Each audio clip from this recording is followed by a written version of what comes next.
Dear friends, thank you, Mrs. Rajavi, Senator Lieberman, Mr. Vidal-Quadras. My name is Elham. I was born and raised in Canada. I've never seen Iran. I grew up there just like any other youth, but I was never distanced from Iran and my culture. I went to university. But throughout my youth, there was always a question on my mind: why was Iran, ruled by these barbarians, and why was Iran like this? And then I got to know, as I grew up, I got to know the Mujahideen, the PMOI, and in the middle of my university years, I decided to visit Camp Ashraf, and I decided to stay. It was the best decision for my life. I just wanted to tell you a little bit about the situation in Ashraf. The situation started to get tense right after the handover, 2009, when everything was handed over to the Iraqis. There was a lot of occasions where I met U.S. representatives, U.S. generals, and also UNAMI representatives, and I told them that, listen, Ashraf is going to become a bloodbath. We know the Iranian regime's nature, but they would say, no, don't worry, we're here, we're monitoring. And the first attack started simultaneous with the 2009 uprisings in Tehran, when the Iranian regime knew exactly that the people in Iran, in Tehran, were inspired by everyone in Ashraf. So the attack happened there. I had just recovered from a previous attack. I lost 5 of my teeth. And then the 2011 attack, April 2011 attack started, 6:30 in the morning, where the Iraqi forces stormed in, fully equipped, where Farzad's brother and sister were killed there. I was with his sister. She was my teammate. It's not actually easy to talk about them because, they were so innocently killed. This determination and fearlessness comes from our history, from all the price that has been paid through the blood of the 120,000 people that have been executed in Iran. And I was injured by a grenade. One of the Iraqi forces, he was 5 meters away from me, he threw the grenade towards me.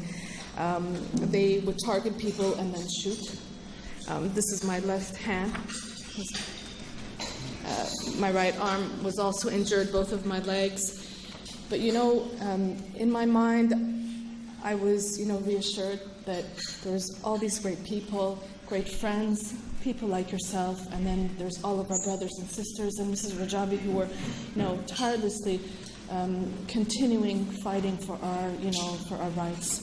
I was taken to a hospital outside of Ashraf. When we arrived in the hospital, they closed the doors to us. They said they had official written obligation from the Prime Minister's office that we're not allowed to help you, and we were taken, to a room. They were told that their lives would be risked if they would help us. Each person who was injured was escorted by 6 police, the same police that were involved in the attack. There was a lot of incidents. You have probably, heard, but for example, there was Reza Baradaran who was specifically told that if he wanted to save his daughter's life, because she was shot in the leg, all she needed was blood. And they told him that if they could save her, only if he denounces the PMY and if he, steps down. And Saba courageously, told her father in the last minutes that don't give in to them. This is Saba. And she died because they didn't give her blood. I was, on the 3rd day, I started to lose my eyesight on my left eye, and the doctor told me that I have to go upstairs to the next floor to visit the ophthalmologist.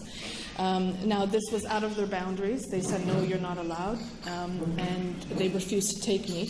But the nurses and our friends sneaked me up, and I was lucky because the doctor told me that if I hadn't gone, I would have lost my eyesight. Or another incident when I was in the operation room, suddenly I was waiting for the anesthesiologist to come and put me to sleep because I had operation, and suddenly a man came in and he said, "I have a message from you from the Interior Ministry, telling, here to tell you that I'll save your life, I'll give you the best medical, need. I'll take you to Baghdad, send you to your family in Canada, I'll do anything for you. Just denounce the Mujahideen and just say that those who shot you were the Mujahideen."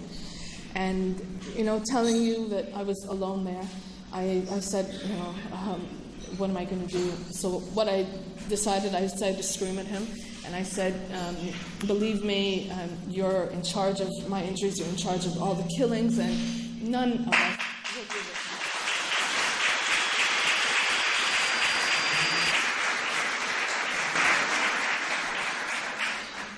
So in the hospital, it wasn't just a matter of trying to being treated, it was also a psychological, fight, because they tried to restrict us with everything that was possible. I was invited to speak at the U.S. Congress hearing via satellite from Ashraf. It was a very, very courageous initiative because we've always heard about, we have to do a fact-finding mission, we have to put the perpetrators, we have to have justice, they have to be put to justice. And it was at that hearing that I was able to really speak and explain what was really going on, because the U.S. had promised protection. The UN knew, of the attack. They knew of the attack. We had warned them. We had told them that, they're going to kill. The injuries and all of these attacks were one side, but one issue was the loudspeakers, just the same ones that they have started to, mount around Camp Liberty. They would use profanity day in out. Every moment was a moment to fight for every single right they wanted to take away from us. They used every scheme, every tactic, but we are people who have vowed to stand for freedom. We have decided that we will free our people, whatever it takes, at any cost. Each member of the resistance in Ashraf and now in Camp Liberty can sit in front of you and tell you of the numerous times that they've had that choice to decide to remain in this resistance movement.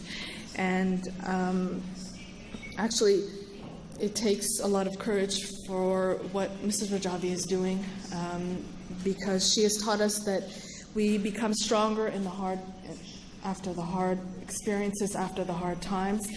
And it's because of her love for freedom, for the people of Iran, that that we're here. We're going to continue until we free Iran. And I just wanted to tell you that Ashraf and Liberty is not just a geographical place. It's not about individuals. It's about a movement, a resistance that strongly believes in the right to free Iran, and we're going to do it. Liberty, Camp Liberty, is the only hope for liberty in Iran. And on behalf of my brothers and sisters in Camp Liberty, to tell you that there is so much more that we could do. We have to continue, and I just wanted to thank you once again for being here, being beside us, and Mrs. Rajavi. Thank you very much.